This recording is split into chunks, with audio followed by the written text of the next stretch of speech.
नमस्कार। आइए सुनते हैं मुंशी प्रेमचंद द्वारा रचित कहानी धिक्कार।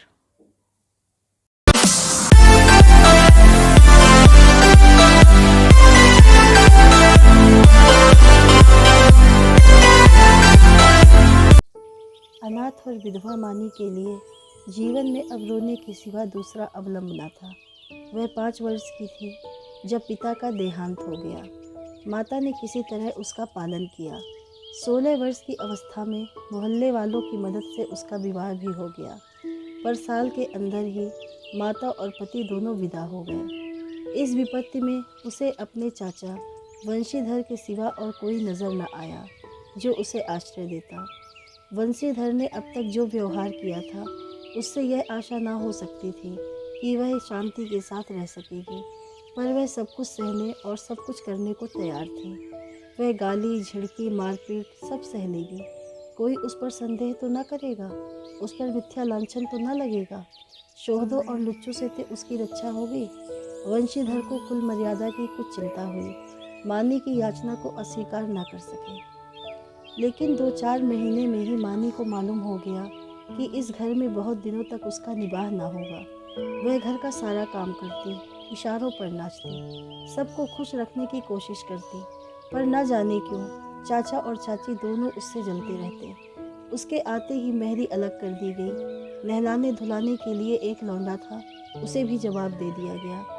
पर मानी से इतना उबार होने पर भी चाचा और चाची न जाने क्यों उससे मुंह फुलाए रहते। कभी चाचा घुड़कियाँ जमाते, कभी चाची कोसती, यहाँ तक कि उसकी चचेरी बहन ललिता भी बात बात पर उसे गालियाँ देती। घर भर में केवल उसके चचेरे भाई गोकुल को ही उससे सहानुभूति थी। उसी की बातों में कुछ स्नेह का परिचय मिलता था। वह अपनी माता का स्वभाव जानता था। अगर वह उसे समझाने की चेष्टा करता या खुल्लम खुल्ला मानी का पक्ष लेता तो मानी को एक घड़ी घर में रहना कठिन हो जाता। इसलिए उसकी सहानुभूति मानी ही को दिलासा देने तक रह जाती थी। वह कहता, बहन, मुझे कहीं नौकर हो जाने दो, फिर तुम्हारे कष्टों का अंत हो जाएगा। तब देखूंगा कौन तुम्हें तिरछी आंखों से देखता है। जब तक पढ़ता हूँ तभी तक तुम्हारे बुरे दिन हैं। मानी ये स्नेह में डूबी हुई बात सुनकर पुलकित हो जाती और उसका रोवा रोवा गोकुल को आशीर्वाद देने लगता। आज ललिता का विवाह है। सवेरे से ही मेहमानों का आना शुरू हो गया है। गहनों की झंकार से घर गूंज रहा है। मानी भी मेहमानों को देख देख कर खुश हो रही है। उसकी देह पर कोई आभूषण नहीं है और न उसे सुंदर कपड़े ही दिए गए हैं, फिर भी उसका मुख प्रसन्न है। आधी रात हो गई थी। विवाह का मुहूर्त निकट आ गया था। जनवासे से चढ़ावे की चीज़ें आई। सभी औरतें उत्सुक होकर उन चीज़ों को देखने लगीं। ललिता को आभूषण पहनने जाने लगे। मानी के हृदय में बड़ी इच्छा हुई कि जाकर वधू को देखें। अभी कल जो बालिका थी उसे आज वधू वेश में देखने की इच्छा ना रोक सकी।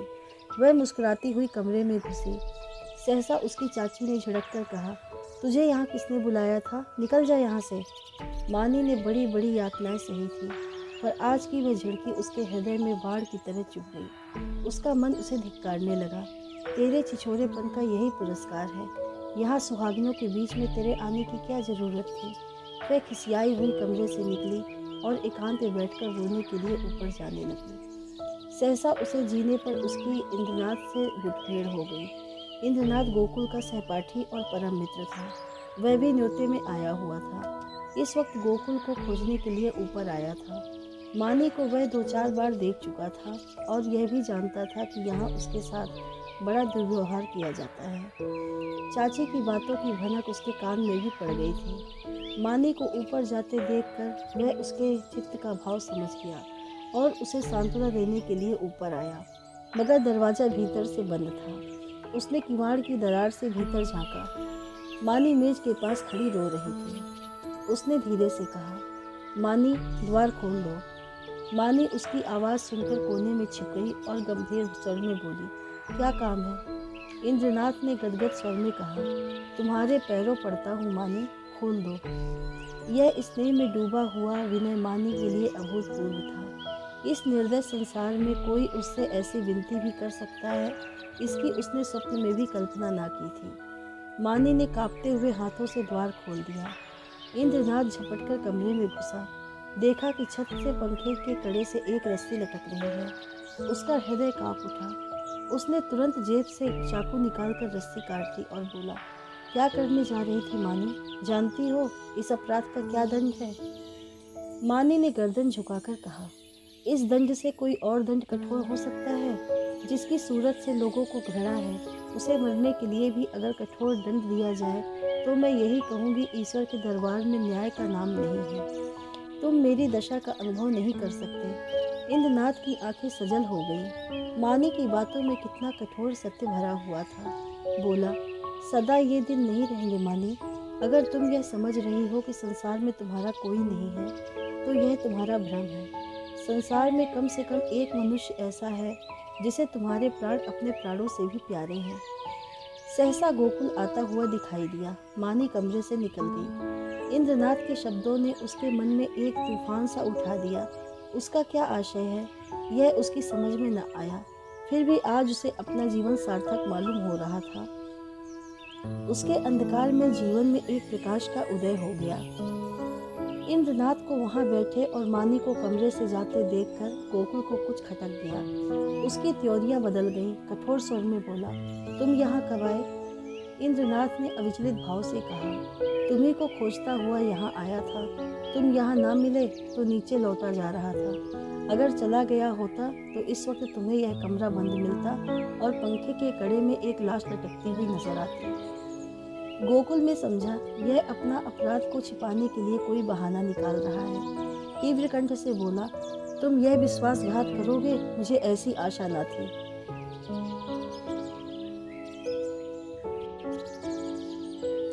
इंद्रनाथ का चेहरा लाल हो गया। वह आवेश में खड़ा हो गया और बोला, ना मुझे यह आशा थी कि तुम मुझ पर इतना बड़ा लांछन रख दोगे। मुझे ना मालूम था कि तुम मुझे इतना नीच और कुटिल समझते हो। मानी तुम्हारे लिए तिरस्कार की वस्तु हो, मेरे लिए वह श्रद्धा की वस्तु है और रहेगी। मुझे तुम्हारे सामने अपनी सफाई देने की ज़रूरत नहीं है, लेकिन मानी मेरे लिए उससे कहीं पवित्र है जितनी तुम समझते हो। मैं नहीं चाहता था कि इस वक्त तुमसे ये बातें कहूँ। इसके लिए और अनुकूल परिस्थितियों की राह देख रहा था, लेकिन मुआमला ना पड़ने पर कहना ही पड़ रहा है। मैं यह तो जानता था कि मानी का तुम्हारे घर में कोई आदर नहीं, लेकिन तुम लोग उसे इतना नीच और त्याज्य समझते हो, यह आज तुम्हारी माताजी की बातें सुनकर मालूम हुआ। केवल इतनी सी बात के लिए वह चढ़ावे के गहने देखने चली गई थी। तुम्हारी माता ने उसे इस बुरी तरह झिड़का जैसे कोई कुत्ते को भी ना झिड़केगा।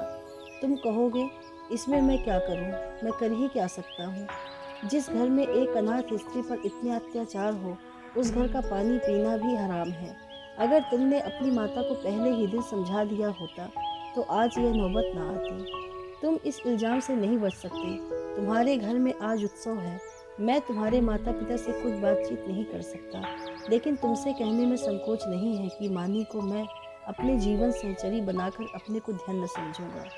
मैंने समझा था अपना कोई ठिकाना करके तब यह प्रस्ताव करूंगा, पर मुझे भय है कि और विलंब करने में शायद मानी से हाथ धोना पड़े। इसलिए तुम्हें और तुम्हारे घर वालों को चिंता से मुक्त करने के लिए मैं आज ही यह प्रस्ताव किए देता हूँ। गोकुल के हृदय में इंद्रनाथ के प्रति ऐसी श्रद्धा कभी ना हुई थी। उस पर ऐसा संदेह करके वह बहुत ही लज्जित हुआ। उसने यह अनुभव भी किया कि माता के भय से मैं मानी के विषय में तटस्थ रहकर कायरता का दोषी हुआ हूँ। यह केवल कायरता थी कि और कुछ नहीं।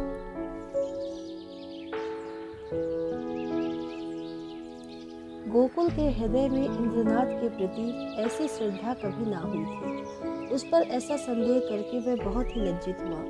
उसने यह अनुभव भी किया कि माता के भय से मैं मानी के विषय में तटस्थ रहकर कायरता का दोषी हुआ हूँ। यह केवल कायरता थी और कुछ नहीं। वह झेपता हुआ बोला, अगर अम्मा ने मानी को इस बात पर झिड़का तो वह उनकी मूर्खता है। मैं उनसे अवसर मिलते ही पूछूंगा। इंद्रनाथ, अब पूछने पाछने का समय निकल गया। मैं चाहता हूँ कि तुम मानी से इस विषय में सलाह करके मुझे बतला दो।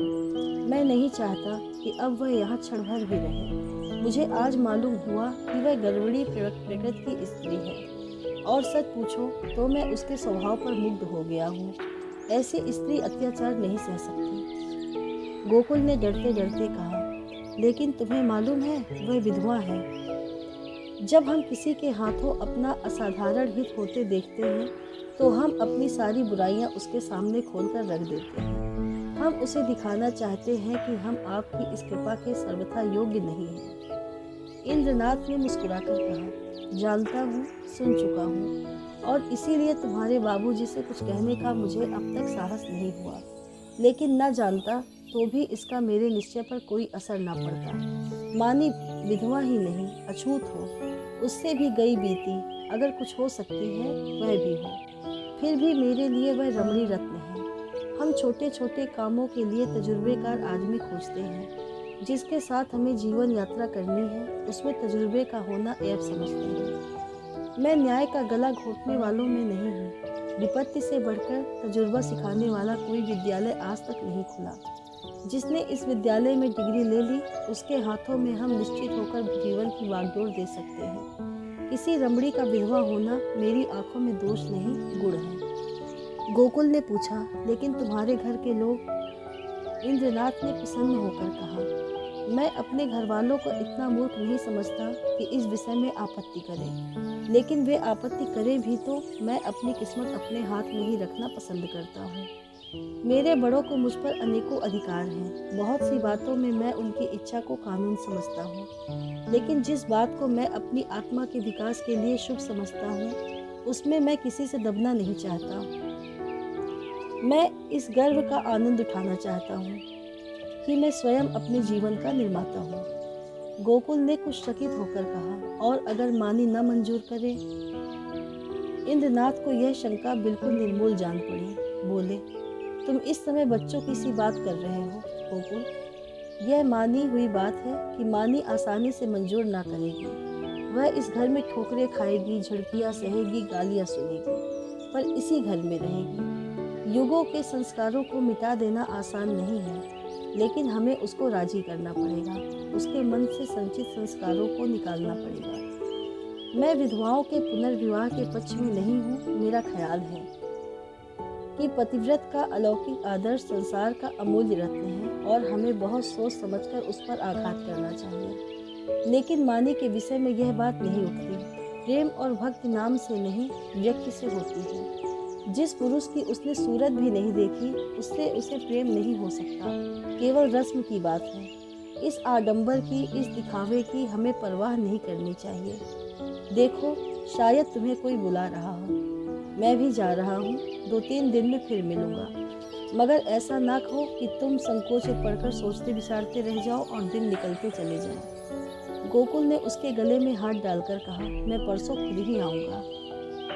बारात विदा हो गई थी। मेहमान भी रुखसत हो गए थे। रात के 9 बज गए थे। विवाह के बाद की नींद मशहूर है। घर के सभी लोग सरे शाम से सो रहे थे। कोई चारपाई पर, कोई तख्त पर, कोई जमीन पर, जिसे जहाँ जगह मिल गई वहीं सो रहा था। केवल मानी घर की देखभाल कर रही थी और ऊपर गोकुल अपने कमरे में बैठा हुआ समाचार पढ़ रहा था। सहसा गोकुल ने पुकारा, मानी, एक गिलास ठंडा पानी तो लाना, प्यास लगी है। मानी पानी लेकर ऊपर गई और मेज पर पानी रखकर लौटना ही चाहती थी कि गोकुल ने कहा, जरा ठहरो मानी, तुमसे कुछ कहना है। मानी ने कहा, अभी फुर्सत नहीं है भाई, सारा घर सो रहा है। कहीं कोई घुस आए तो लोटा थाली भी ना बचे। गोकुल ने कहा, घुस आने दो। मैं तुम्हारी जगह होता तो चोरों से मिलकर चोरी करवा देता। मुझे इसी वक्त इंद्रनाथ से मिलना है। मैंने उससे आज मिलने का वचन दिया है। देखो, संकोच मत करना। जो बात पूछ रहा हूँ उसका जल्द उत्तर देना। देर होगी तो वह घबराएगा। इंद्रनाथ को तुमसे प्रेम है, यह तुम जानती हो ना? मानी ने मुंह फेर कर कहा, यही बात कहने के लिए मुझे बुलाया था? मैं कुछ नहीं जानती। गोकुल, खैर, यह वह जाने और तुम जानो। वह तुमसे विवाह करना चाहता है। वैदिक रीत से विवाह होगा। तुम्हें स्वीकार है? मानी की गर्दन शर्म से झुक गई। वह कुछ जवाब न दे सकी। गोकुल ने फिर कहा, दादा और अम्मा से यह बात नहीं कही गई, इसका कारण तुम जानती ही हो। वह तुम्हें घुड़कियाँ दे देकर, जला जलाकर चाहे मार डालें, पर विवाह करने की सम्मत कभी नहीं देंगे। इससे उनकी नाक कट जाएगी। इसलिए अब इसका निर्णय तुम्हारे ही ऊपर है। मैं तो समझता हूँ तुम्हें स्वीकार कर लेना चाहिए। इंद्रनाथ तुमसे प्रेम करता ही है, यो भी निष्कलंक चरित्र का आदमी और बला का दिलेर है। भय तो उसे छू ही नहीं गया। तुम्हें सुखी देखकर मुझे सच्चा आनंद होगा। मानी के हृदय में एक वेग उठ रहा था, मगर मुंह से आवाज ना निकली। गोकुल ने अबकी खींच कर कहा, देखो मानी, यह चुप रहने का समय नहीं है, क्या सोचती हो? मानी ने कांपते स्वर में कहा, हाँ। गोकुल के हृदय का बोझ हल्का हो गया, मुस्कुराने लगा। मानी शर्म के मारे वहां से भाग गई। शाम को गोकुल ने अपनी माँ से कहा, अम्मा, इंद्रनाथ के घर आज कोई उत्सव है। उसकी माता अकेली घबरा रही थी कि कैसे सब काम होगा। मैंने कहा, मैं मानी को कल भेज दूंगा। तुम्हारी आज्ञा हो तो मानी को पहुंचा दूं, कल परसों तक चली आएगी। मानी उसी वक्त वहां आ गई। गोकुल ने उसकी ओर कनखियों से ताका। मानी लज्जा से गड़ गई, भागने का रास्ता ना मिला।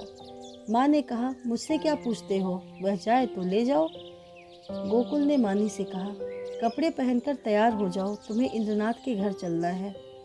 मानी ने आपत्ति की, मेरा जी अच्छा नहीं है, मैं ना जाऊंगी। गोकुल की माँ ने कहा, चली क्यों नहीं जाती? क्या वहाँ कोई पहाड़ खोदना है? मानी एक सफ़ेद साड़ी पहनकर तांगे पर बैठी तो उसका हृदय काँप रहा था और बार बार आंखों में आंसू भर आते थे। उसका हृदय बैठा जाता था, मानो नदी में डूबने जा रही हो। तांगा कुछ दूर निकल गया तो उसने गोकुल से कहा, भैया, मेरा जी न जाने कैसा हो रहा है, घर चलो, तुम्हारे पैर पड़ती हूँ।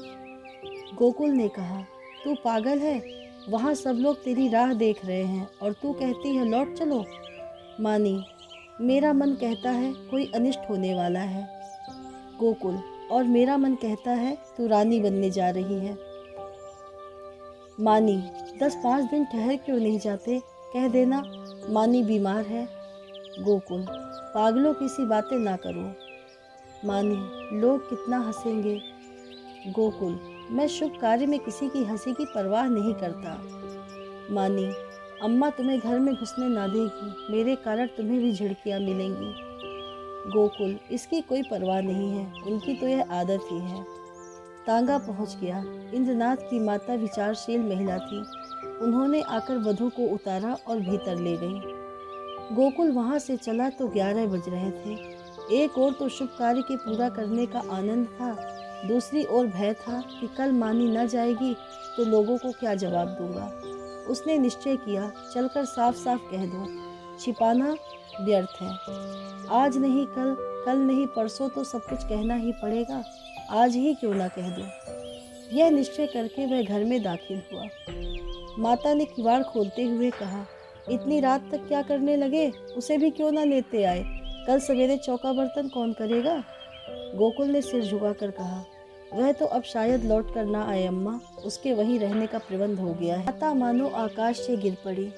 उन्हें कुछ सुध ना रही कि मेरे मुंह से क्या निकल रहा है। उन्होंने गोकुल को बहुत गालियां दी, यहाँ तक कि गोकुल का धैर्य चरम सीमा का उल्लंघन कर गया। उसका मुंह लाल हो गया, त्योरियां चढ़ गई। बोला, अम्मा बस करो, अब मुझमें इससे ज़्यादा सुनने की सामर्थ्य नहीं है। अगर मैंने कोई अनुचित कर्म किया होता तो आपकी जूतियाँ खाकर भी सिर ना उठाता, मगर मैंने कोई अनुचित कर्म नहीं किया। मैंने वही किया जो ऐसी दशा में मेरा कर्तव्य था और जो हर एक भले आदमी को करना चाहिए। तुम मूर्खा हो, तुम्हें नहीं मालूम कि समय की क्या प्रगति है, इसलिए अब तक मैंने धैर्य के साथ तुम्हारी गालियाँ सुनी। तुमने, और मुझे दुख के साथ कहना पड़ता है कि पिताजी ने भी मानी के जीवन को नारकीय बना रखा था। तुमने उसे ऐसी ऐसी ताड़नाएं दी जो कोई अपने शत्रु को भी ना देगा। इसलिए ना कि वह तुम्हारी आश्रित थी, इसलिए ना कि वह अनाथनी थी। अब वह तुम्हारी गालियां न खाने को ना आवेगी। जिस दिन तुम्हारे घर विवाह का उत्सव हो रहा था, तुम्हारे ही एक कठोर वाक्य से आहत होकर वह आत्महत्या करने जा रही थी। इंद्रनाथ उस समय ऊपर ना पहुंच जाते तो आज तुम सारा घर हवालात में बैठा होता। माता ने आंखें मटकाकर कहा, आहा, कितने सपूत बेटे हो तुम कि सारे घर को संकट से बचा लिया। क्यों ना हो, अभी बहन की बारी है, कुछ दिन में मुझे ही ले जाकर किसी के गले में बांधाना, फिर तुम्हारी चांदी हो जाएगी। यह रोजगार सबसे अच्छा है, पढ़ लिख कर क्या करोगे? गोकुल मर्म वेदना से तिलमिला उठा, व्यथित कंठ से बोला, ईश्वर ना करे कि कोई बालक तुम जैसी माता के गर्भ से जन्म ले, तुम्हारा मुंह देखना भी पाप है। यह कहता हुआ वह घर से निकल पड़ा और उन्मत्तों की तरफ एक तरफ चल दिया। जोर के झोंके चल रहे थे, पर उसे ऐसा मालूम हो रहा था कि सांस लेने के लिए हवा नहीं है। एक सप्ताह बीत गया, पर गोकुल का कहीं पता नहीं। इंद्रनाथ को बंबई में एक जगह मिल गई थी, वह वहाँ चला गया था। वहाँ रहने का प्रबंध करके वह अपनी माता को तार देगा और तब सास और बहू वहाँ चली जाएंगी। वंशीधर को पहले संदेह हुआ कि गोकुल इंद्रनाथ के घर छिपा होगा, पर जब वहाँ पता न चला तो उन्होंने सारे शहर में खोज पूछ शुरू की। जितने मिलने वाले मित्र, स्नेही, संबंधी थे, सभी के घर गए, पर सब जगह से साफ जवाब पाया। दिन भर दौड़ धूप कर शाम को घर आते तो स्त्री को आड़े हाथों लेते और कोसो लड़के को, पानी पी पी कर कोसो, ना जाने तुम्हें कभी बुद्धि आएगी भी या नहीं। गई थी चुड़ैल, जाने देती, एक बोझ सिर से टला, एक मेहरी रख लो, काम चल जाएगा। जब वह ना थी तो क्या घर भूखों मरता था। विधवाओं के पुनर्विवाह चारों ओर तो हो रहे हैं, यह कोई अनहोनी बात नहीं है। हमारे बस की बात होती तो विधवा विवाह के पक्षपातियों को देश से निकाल देते, शाप देकर जला देते, लेकिन यह हमारे बस की बात नहीं। फिर तुमसे इतना भी ना हो सका कि मुझसे तो पूछ लेती, मैं जो उचित समझता करता। क्या तुमने समझा था मैं दफ्तर से लौट कर आऊँगा ही नहीं, वही मेरी अंत्येष्टि हो जाएगी। बस लड़के पर टूट पड़ी, अब रो खूब दिल खोल कर। संध्या हो गई थी। वंशीधर स्त्री को फटकारे सुनाकर द्वार पर उद्रेक की दशा में टहल रहे थे। रह रहकर मानी पर क्रोध आता। इसी राक्षसी के कारण मेरे घर का सर्वनाश हुआ। ना जाने किस बुरी साइत में आई कि घर को मिटाकर छोड़ा। वह ना आई होती तो आज क्यों यह बुरे दिन देखने पड़ते। कितना होनहार, कितना प्रतिभाशाली लड़का था, ना जाने कहाँ गया। एकाएक बुढ़िया उसके समीप आई और बोली, बाबू साहब, यह खत लाई हूँ, ले लीजिए। वंशीधर ने लपककर बुढ़िया के हाथ से पत्र ले लिया। उनकी छाती आशा से धक धक करने लगी। गोकुल ने शायद यह पत्र लिखा होगा। अंधेरे में कुछ ना सूझा, पूछा, कहाँ से आई हैं? बुढ़िया ने कहा, वह जो बाबू हुसैनगंज में रहते हैं, जो बंबई में नौकर है, उन्हीं की बहू ने भेजा है। वंशीधर ने कमरे में जाकर लैंप जलाया और पत्र पढ़ने लगे। मानी का खत था, लिखा था, पूज्य चाचा जी, अभाग्नि मानी का प्रणाम स्वीकार कीजिए। मुझे यह सुनकर अत्यंत दुख हुआ कि गोकुल भैया कहीं चले गए और अब तक उनका पता नहीं है। मैं ही इसका कारण हूँ। यह कलंक मेरे ही मुख पर लगना था, वह भी लग गया।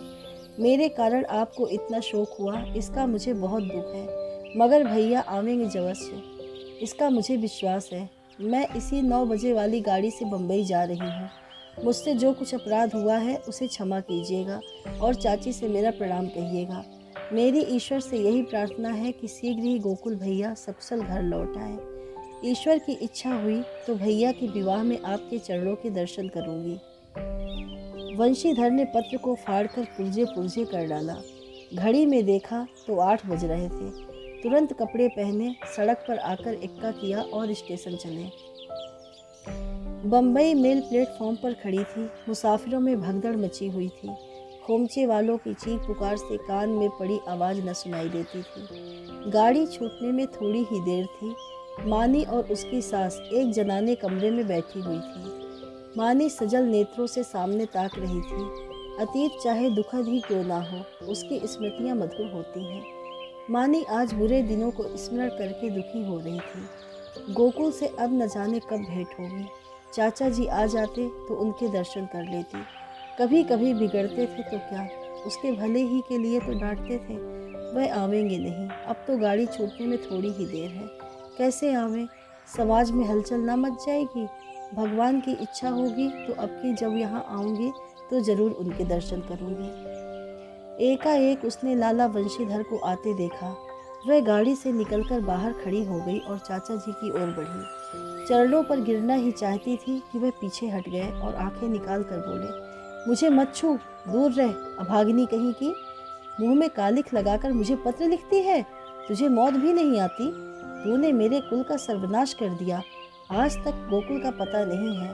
तेरे कारण वह घर से निकला और तू अभी तक मेरी छाती पर मूंग दलने को बैठी है। तेरे लिए क्या गंगा में पानी नहीं है? मैं तुझे ऐसे उल्टा समझता तो पहले दिन ही तेरा गला घोट देता। अब मुझे अपनी भक्ति दिखलाने चली है? तेरे जैसी पपिष्ठाओं का मरना ही अच्छा है, पृथ्वी का बोझ कम हो जाएगा। प्लेटफॉर्म पर सैकड़ों आदमियों की भीड़ लग गई थी और वंशीधर निर्लज्ज भाव से गालियों की बौछार कर रहे थे। किसी की समझ में ना आता था क्या माजरा है, पर मन से सब लाला को धिक्कार रहे थे। मानी पाषाण मूर्ति के समान खड़ी थी, मानो वहीं जम गई हो। उसका सारा अभिमान चूर चूर हो गया। ऐसा जी चाहता था धरती फट जाए और मैं समा जाऊं।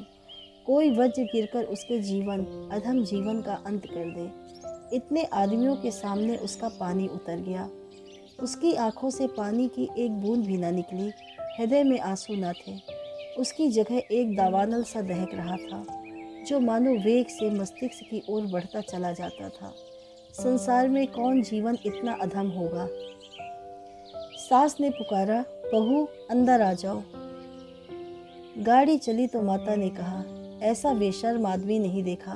मुझे तो ऐसा क्रोध आ रहा था कि उसका मुंह नोच लूं। मानी ने सिर ऊपर न उठाया। माता फिर बोली, ना जाने इन सड़ियलों की बुद्धि कब आएगी। अब तो मरने के दिन भी आ गए। पूछो, तेरा लड़का भाग गया तो हम क्या करें? अगर ऐसे पापी ना होते तो यह वज्र ही क्यों गिरता? मानी ने फिर भी मुंह ना खोला। शायद उसे कुछ सुनाई ही ना दिया था। शायद उसे अपने अस्तित्व का ज्ञान भी न था। वह टकटकी लगाए खिड़की की ओर ताक रही थी। उस अंधकार में उसे जाने क्या सूझ रहा था। कानपुर आया। माता ने पूछा, बेटी कुछ खाओगी? थोड़ी सी मिठाई खा लो, 10 कब के बज गए। मानी ने कहा, अभी तो भूख नहीं है अम्मा, फिर खा लूँगी। माता जी सोईं, मानी भी लेटी, पर चाचा की वह सूरत आंखों के सामने खड़ी थी और उनकी बातें कानों में गूंज रही थी। आह, मैं इतनी नीच हूँ, ऐसी पतित, कि मेरे मर जाने से पृथ्वी का भार हल्का हो जाएगा। क्या कहा था? तू अपने माँ बाप की बेटी है तो फिर मुंह ना दिखाना। ना दिखाऊंगी।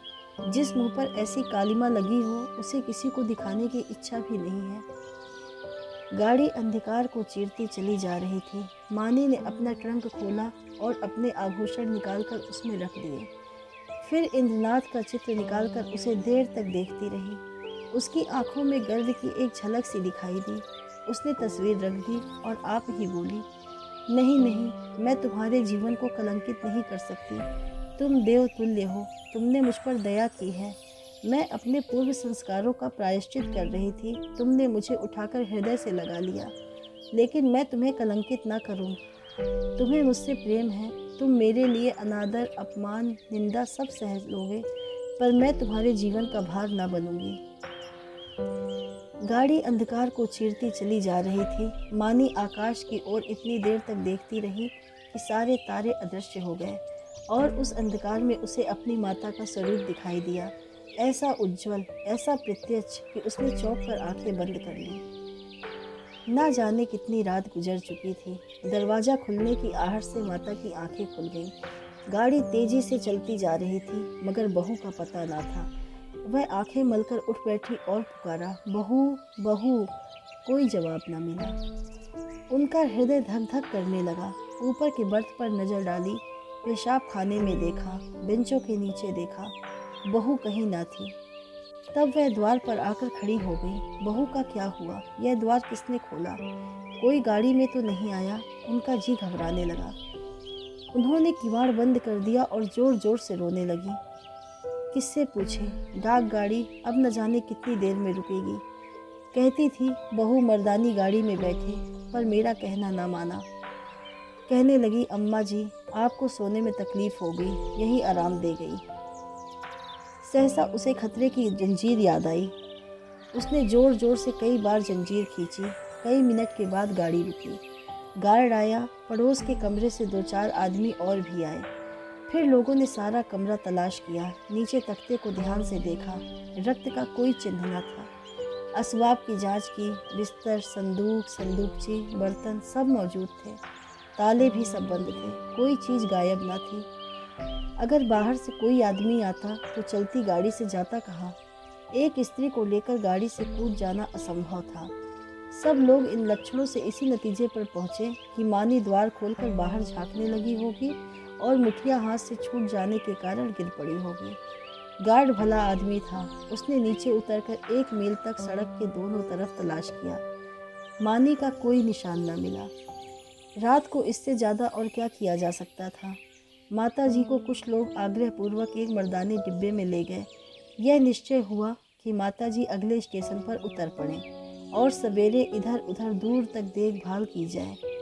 विपत्ति में हम प्रमुखापेक्षी हो जाते हैं। माता जी कभी इसका मुँह देखती, कभी उसका। उनकी याचना से भरी हुई आंखें मानो सबसे कह रही थी, कोई मेरी बच्ची खोज क्यों नहीं लाता। हाय, अभी तो बेचारी की चुंदरी भी नहीं मैली हुई, कैसे कैसे साधों और अरमानों से भरी पति के पास जा रही थी। कोई उस दुष्ट बंसीधर से जाकर कहता क्यों नहीं, ले तेरी मनोभिलाषा पूरी हो गई, जो तू चाहता था वह पूरा हो गया, क्या अब भी तेरी छाती नहीं जुड़ाती। वृद्धा बैठी रो रही थी और गाड़ी अंधकार को चीरती चली जाती थी। रविवार का दिन था। संध्या समय इंद्रनाथ 2-3 मित्रों के साथ अपने घर की छत पर बैठा हुआ था। आपस में हास परिहास हो रहा था। मानी का आगमन इस परिहास का विषय था। एक मित्र बोले, क्यों इंद्र, तुमने तो वैवाहिक जीवन का कुछ अनुभव किया है, हमें क्या सलाह देते हो? बनाए कहीं घोंसला या यूं ही डालियों पर बैठे बैठे दिन काटें? पत्र पत्रिकाओं को देखकर तो यही मालूम होता है कि वैवाहिक जीवन और नरक में कुछ थोड़ा सा ही अंतर है। इंद्रनाथ ने मुस्कुराकर कहा, यह तो तकदीर का खेल है भाई, 16 आने तकदीर का। अगर एक दशा में वैवाहिक जीवन नरक तुल्य है तो दूसरी दशा में स्वर्ग से कम नहीं। दूसरे मित्र बोले, इतनी आज़ादी तो भला क्या रहेगी। इंद्रनाथ, इतनी क्या, इसका शतांश भी ना रहेगी। अगर तुम रोज़ सिनेमा देखकर 12 बजे लौटना चाहते हो, 9 बजे सोकर उठना चाहते हो और दफ्तर से 4 बजे लौटकर ताश खेलना चाहते हो, तो तुम्हें विवाह करने से कोई सुख ना होगा। और जो हर महीने सूट बनवाते हो, तब शायद साल भर में भी ना बनवा सको। श्रीमती जी तो आज रात की गाड़ी से आ रही हैं? हाँ, मेल से। मेरे साथ चलकर उन्हें रिसीव करोगे ना?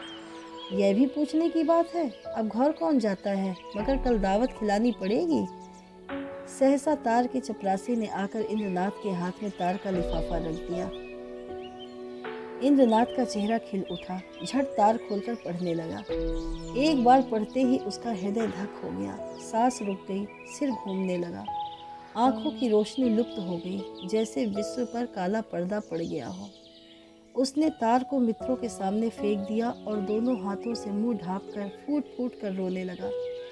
दोनों मित्रों ने घबराकर तार उठा लिया और उसे पढ़ते ही हतबुद्धि से हो दीवार की ओर ताकने लगे। क्या सोच रहे थे और क्या हो गया। तार में लिखा था, मानी गाड़ी से कूद पड़ी, उसकी लाश लालपुर से 3 मील पर पाई गई, मैं लालपुर में हूँ, तुरंत आओ। एक मित्र ने कहा, किसी शत्रु ने झूठी खबर न भेज दी हो। दूसरे मित्र बोले, हाँ, कभी कभी लोग ऐसी शरारतें करते हैं। इंद्रनाथ ने शून्य नेत्रों से उनकी ओर देखा, पर मुंह से कुछ बोले नहीं। कई मिनट तीनों आदमी निर्वाक निष्पन्द बैठे रहे। एकाएक इंद्रनाथ खड़े हो गए और बोले, मैं इस गाड़ी से जाऊंगा। बम्बई से 9 बजे रात को गाड़ी छूटती थी। दोनों मित्रों ने चटपट बिस्तर आदि बांधकर तैयार कर दिया। एक ने बिस्तर उठाया, दूसरे ने ट्रंक। इंद्रनाथ ने चटपट कपड़े पहने और स्टेशन चले। निराशा आगे थी, आशा रोती हुई पीछे। 1 सप्ताह गुजर गया था। लाला वंशीधर दफ्तर से आकर द्वार पर बैठे ही थे कि इंद्रनाथ ने आकर प्रणाम किया। वंशीधर उसे देखकर चौंक पड़े, उसके अनपेक्षित आगमन पर नहीं, उसकी विकृत दशा पर। मानो वीत राग शोक सामने खड़ा हो, मानो कोई हृदय से निकली हुई आह मूर्तिमान हो गई हो। वंशीधर ने पूछा, तुम तो बम्बई चले गए थे ना? इंद्रनाथ ने जवाब दिया, जी हाँ, आज ही आया हूँ। वंशीधर ने तीखे स्वर में कहा, गोकुल को तो तुम ले बीते। इंद्रनाथ ने अपनी अंगूठी की ओर ताकते हुए कहा, वह मेरे घर पर है। वंशीधर के उदास मुख पर हर्ष का प्रकाश दौड़ गया। बोले, तो यहाँ क्यों नहीं आए? तुमसे क्या उसकी भेंट हुई? क्या बम्बई चला गया था? जी नहीं, कल मैं गाड़ी से उतरा तो स्टेशन पर मिल गए। तो जाकर लिवा लाओ ना, जो किया अच्छा किया। यह कहते हुए वह घर में दौड़े। एक क्षण में गोकुल की माता ने उसे अंदर बुलाया। वह अंदर गया तो माता ने उसे सिर से पांव तक देखा। तुम बीमार थे क्या भैया? चेहरा क्यों इतना उतरा है? गोकुल की माता ने पानी का लोटा रखकर कहा, हाथ मुंह धो लो डालो बेटा। गोकुल है तो अच्छी तरह, कहाँ रहा इतने दिन? तब से सैकड़ों मन्नतें मान डाली, आया क्यों नहीं? इंद्रनाथ ने हाथ मुंह धोते हुए कहा, मैंने तो कहा था चलो, लेकिन डर के मारे नहीं आते। और था कहाँ इतने दिन? कहते थे देहातों में घूमता रहा। तो क्या तुम अकेले बम्बई से आए हो? जी नहीं, अम्मा भी आई हैं। गोकुल की माता ने कुछ सकचाकर पूछा, मानी तो अच्छी तरह है? इंद्रनाथ ने हंसकर कहा, जी हाँ, आज वह बड़े सुख से है, संसार के बंधनों से छूट गई। माता ने अविश्वास करके कहा, चल नटखट कहीं का, बेचारी को कोस रहा है, मगर इतनी जल्दी बम्बई से लौट क्यों आए?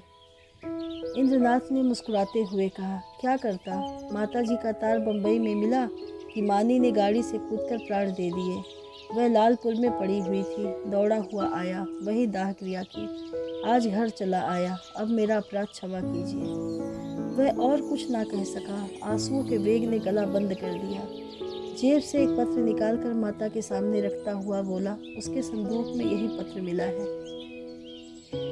गोकुल की माता कई मिनट तक मरमाहत सी बैठी जमीन को ताकती रही। शोक और उससे अधिक पश्चाताप ने सिर को दबा रखा था। फिर पत्र उठाकर पढ़ने लगी। स्वामी, जब यह पत्र आपके हाथों में पहुंचेगा तब तक मैं इस संसार से विदा हो जाऊंगी। मैं बड़ी अभागिन हूँ, मेरे लिए संसार में स्थान नहीं है।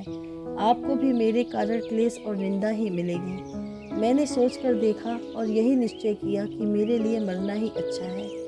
मुझ पर आपने जो दया की थी उसके लिए आपको क्या प्रतिदान करूं? जीवन में मैंने कभी किसी वस्तु की इच्छा नहीं की, परंतु मुझे दुख है कि आपके चरणों पर सिर रखकर ना मर सकी। मेरी अंतिम याचना है कि मेरे लिए आप शोक न कीजिएगा। ईश्वर आपको सदा सुखी रखे। माता जी ने पत्र पढ़कर रख दिया और आंखों से आंसू बहने लगे। वरामदे में वंशीधर निस्पंद खड़े थे और जैसे मानी न जानत उनके सामने खड़ी थी।